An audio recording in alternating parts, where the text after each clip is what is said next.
Hi everyone, Leah here from EurekaCrystalBeads.com with another helpful beading video for you. Before I get started, just a quick reminder to go check out the rest of our channel, and if you like what you see, hit the subscribe button and notification bell, and you'll always know when we're posting new content. So today what I have for you is sort of a continuation of a video that we posted a week or so ago, where I did a stitch tutorial on how to do a spiral rope. Which is a beading stitch. And one of the things I asked you in that video is if you wanted to see a project that utilized spiral rope, however, a lovely embellished spiral rope. So that's what I'm going to show you here today. So if you haven't seen that first video on how to do spiral rope, or maybe you already know how to do it and you don't have to go watch it, that's certainly fair too. But if you don't know how to do spiral rope, go watch that video first. We're going to link it right down below, so that way you can be a little bit more familiar with where I'm at now, because I have gone ahead and made my spiral rope base, which again you will learn how to do in that previous video. So watch part one first. And now I'm going to show you how you start some really beautiful embellishments. So let me talk to you first about the beads that I'm using here. I did my spiral rope with two different colors of a size 11 seed bead. This happens to be two different colors of a Toho size 11. And then I have a lovely gold tone tiara cast toggle clasp on there. I've used 6-pound Fireline and a size 12 needle. And as usual, I have waxed my thread. As you can see, my wax is very well loved. As far as the beads go, one of the things that I think can make this project so much easier for you if you have trouble picking out colors, or you just kind of want something that's just really easy and mindless, your color selection is done for you. We have on our website, EurekaCrystalBeads.com, these lovely coordinated mixes that I came up with. This particular series is called our Dahlia mix, and our coordinated mixes have 4 parts. I'm using 3 of the 4 parts for this video. The first one is the seed bead mix. So there's 5 different colors of a size 11 Toho seed bead, all beautifully coordinated together for you. We have a matching mix of check glass beads there's drucks and pinch beads and fire polish, and it's just a beautiful little coordinated mix for the seed beads. And then we also have a 4mm bicone mix that coordinates with them as well. The 4th part, which I'm not utilizing for this particular project, is a mix of rivolis and chitons that also coordinates with the colors. But for this particular one, I'm using 3 of the 4 of those coordinated mixes. And again, this is our Dahlia mix. So in my spiral rope, I used 2 of the colors of the seed beads, this one right here, and then the sort of terracotta looking color down here, which is called semi-glazed burnt, which I think is just a beautiful, beautiful terracotta type color. And that is what my spiral is made out of. And then I'm going to utilize those colors plus the additional to do some really beautiful embellishments, utilizing as well the check and the crystal. So where I'm at again is my spiral is technically finished. I theoretically could have a completed bracelet just like this, and it's perfectly lovely, especially if you make it really long and you want to wrap it around your wrist, or you keep it simple and layer it with other bracelets. A spiral rope really is a very versatile stitch to know. But we're going to do some fun embellishing off of this. So I'm going to get you started here, and then we'll take a quick break from the camera, and then when I come back I will show it to you embellished all of the way and finished. So I'm going to start by dumping out some of my lovely little accent beads here. A little bit of everything out, ready to work with. I especially love the crystals. The crystal mixes always have a really nice mix of different finishes, so you'll have some with the double AB and some regular AB and some opalescent colors. There's always just a lovely mix of textures and finishes in the bicone mixes, as well as the seed beads actually in the check as well, but I think it's most beautiful in the crystal mixes. So if you are familiar with a spiral, or you have gone and watched that part 1, and again, if you don't know spiral rope, go watch that part 1 first. Where I am now is I've just added the second half of my toggle clasp with the little beaded loop technique that I showed you in that video, and I am now ready to start some embellishing. So I'm coming out just of a core bead. Okay, this is actually the little seed bead that's right at the sort of where that circle joins together, that little beaded loop joins together. And I'm going to go a couple of beads further into my core. And the reason for that is because when you have a toggle clasp and you go to open and shut it, the bar, as well as the beginning of your bracelet, needs to be able to pull through the loop section. So I don't want embellishments to make this area too bulky right away, and then it could be more difficult to operate my toggle clasp. So you can see part of the bracelet has to come through as well. So we don't want it too bulky there. Now, the way the embellishments are going to work is going to be pretty simple. We're going to have an embellishment off of each core bead. Now, the core bead in this case is that beautiful dark terracotta color. And so there's going to be one for every single core bead that's present.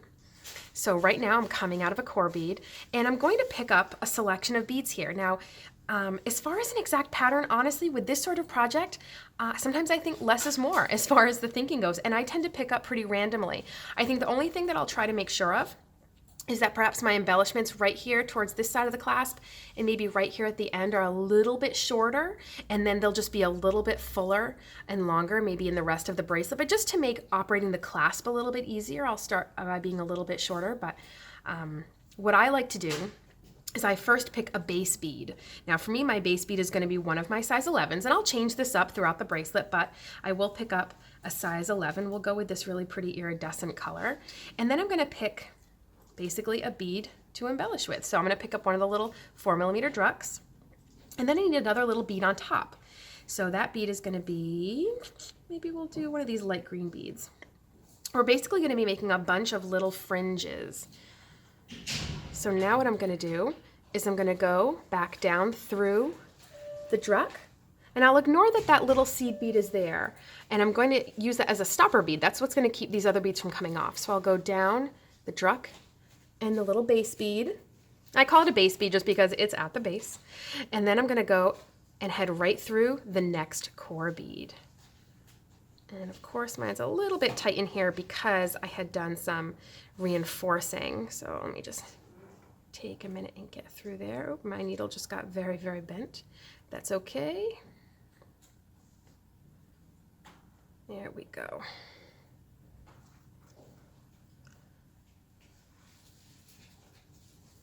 Okay. Have my beads down at my bracelet here.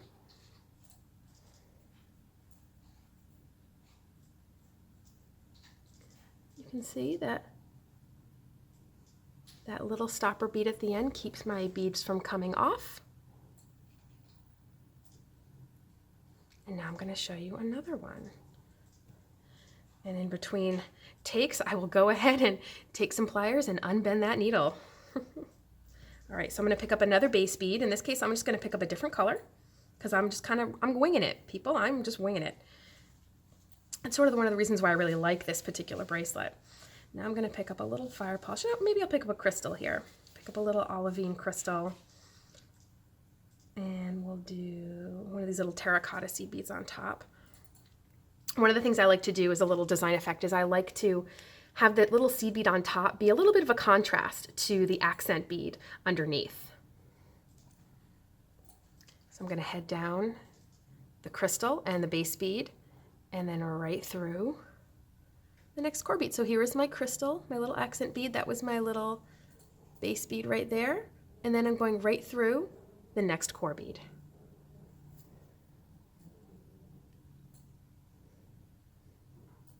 You can see the next little fringe is created. And just like the spiral is a spiral, as we're doing embellishments off of every core bead, our embellishments are going to spiral around the bracelet as well.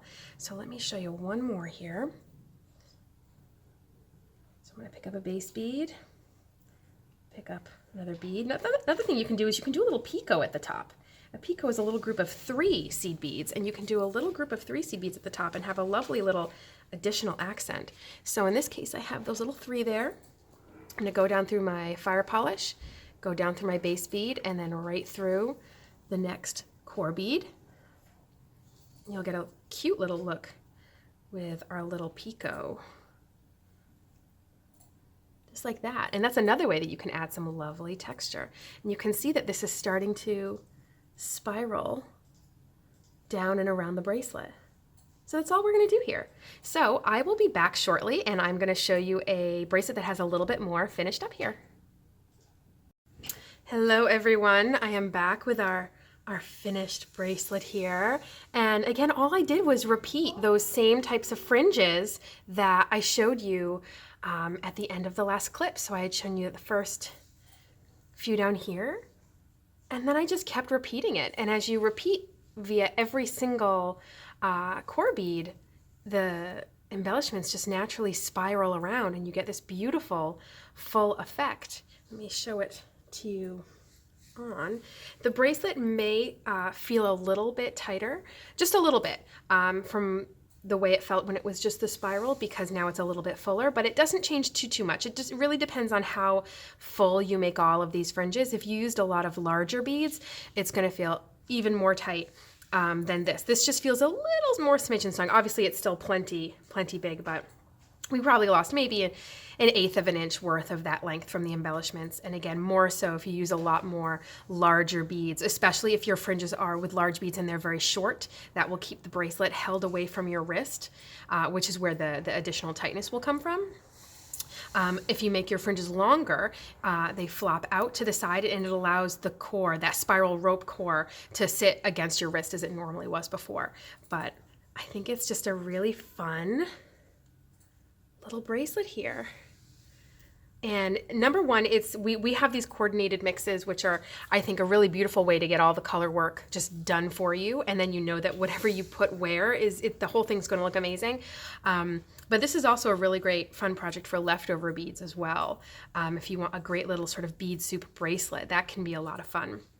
Again, just some of the little tips and tricks that I had working on this. I tried to have the tip beads sort of be in contrast to the accent bead that was below it. So you can see here, for example, on some of those crystals, you can see I used, say on that crystal right there, I used a contrasting seed bead, or, you know, on top of this 6mm fire polish, I used a contrasting seed bead. So I tried to do that all the way down it, just to add a little bit more of that sort of confetti type of look.